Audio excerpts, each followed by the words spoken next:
सौरव गांगुली के नेतृत्व में भारतीय क्रिकेट टीम ने कई सफलताएं भी पाई थी।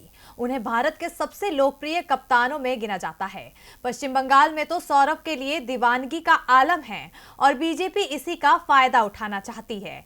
बीजेपी के केंद्रीय नेतृत्व में तो सौरव के नेतृत्व में पश्चिम बंगाल विधानसभा चुनाव लड़ने की तैयारी भी हो रही है, लेकिन पश्चिम बंगाल बीजेपी में इसका विरोध हो रहा है। तो सौरव को लेकर बंगाल बीजेपी क्यों है असमंजस में, देखिए ये रिपोर्ट।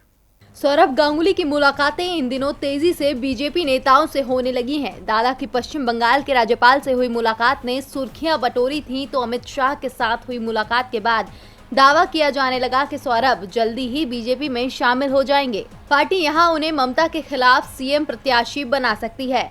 दावे तो यहां तक किए जा रहे हैं कि सौरभ गांगुली को बीजेपी पश्चिम बंगाल में 2 स्थानों से चुनाव लड़ाएगी। एक सीट सौरभ की पसंद की होगी, जबकि दूसरी सीट होगी भवानीपुर। जी हाँ, ये वो ही सीट है जहां से ममता बनर्जी खुद चुनाव लड़ती हैं। बीजेपी सौरभ के सहारे ममता को उनके घर में ही घेरना चाहती है। टीएमसी को सौरभ की लोकप्रियता का अंदाजा है, इसीलिए वो तैयारी में जुट गई है। लेकिन दूसरी ओर सौरभ गांगुली अभी बीजेपी में शामिल भी नहीं हुए हैं और बीजेपी में उनका विरोध भी शुरू हो गया है।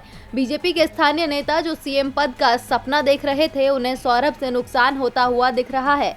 बंगाल बीजेपी सौरभ को पार्टी में तो लेना चाहती है, लेकिन उन्हें बड़ी जिम्मेदारी देने का विरोध कर रही है। पश्चिम बंगाल बीजेपी के अध्यक्ष दिलीप घोष भी सौरभ को सीएम उम्मीदवार नहीं बनाना चाहते।